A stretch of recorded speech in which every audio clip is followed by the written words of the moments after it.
That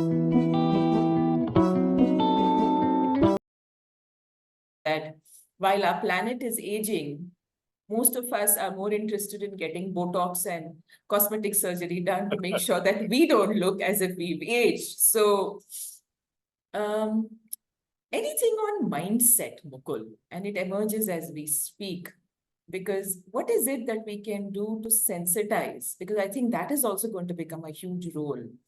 How do you communicate and sensitize people? Because everybody can feel the temperature, but there are only some who are sensitized towards it. Is there a role there too? I'm sure there is a role there, but that role, I think, it becomes a part of every responsible role. Everyone with a responsible role to work together with other people will have to be somebody. Everyone will have to be someone who can influence other people. So right now we see a lot of influencers emerging. We saw a lot of social media talking about influencers. Now, influence a different word for leaders. Now, let's think, what is the difference between influencers and leaders? They are both influencing. So what's the difference? Is there a difference? And if there is no difference, then are we actually diluting what leadership is into just influence?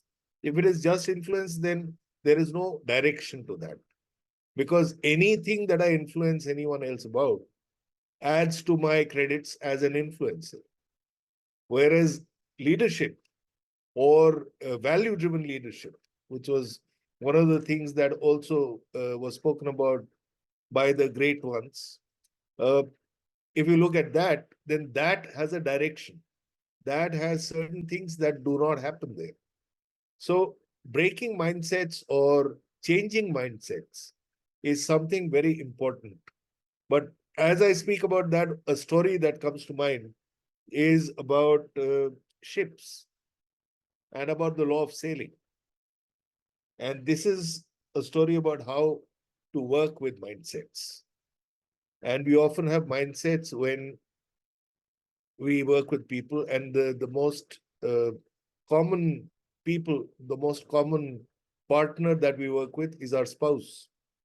And we are faced with mindsets when we are looking at ourselves and our spouse. So there are mindsets, of course, there are mindsets. But the story that came to mind is about how to work with them. So the story is about the law of sailing. And the law of sailing in the high seas, it says that when the paths of a big ship and a small ship cross at sea, it is always the smaller, more maneuverable ship that gives way.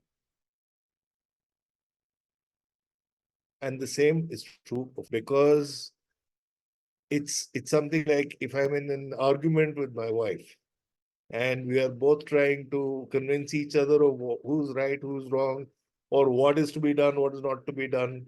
And we are both getting there. And she, let's say, for some reason at that time, she is not giving up on her point. That's a mindset. She is not giving up on her point. Okay, fine. I'll wait, is the stance that I take. And I say, okay, have your way. Have your way. If you're not willing to see what I'm trying to say, fine, have it your way. And let's go ahead with that. So I have given way. I have given way because I am more maneuverable. At that time, I'm more maneuverable.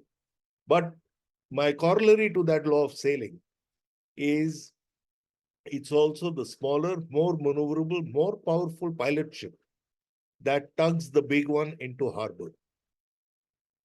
So if I wait for the right time to make my point and to remind her of the conversation we were having, at some other time trying to convince each other about something, this instance, this new instance may actually be more opportune for her to see that, okay, yes, probably there is some sense there. And that is what the tugging into harbor is about. I just need to have the mindset that what is more important in be connected and to keep communicating and to keep moving forward. Directions will emerge. And if I have the stronger horsepower, then eventually my vehicle will carry us faster or through all the trials and tribulations much more easily than any other way. So that's what occurs to me when we speak of mindsets.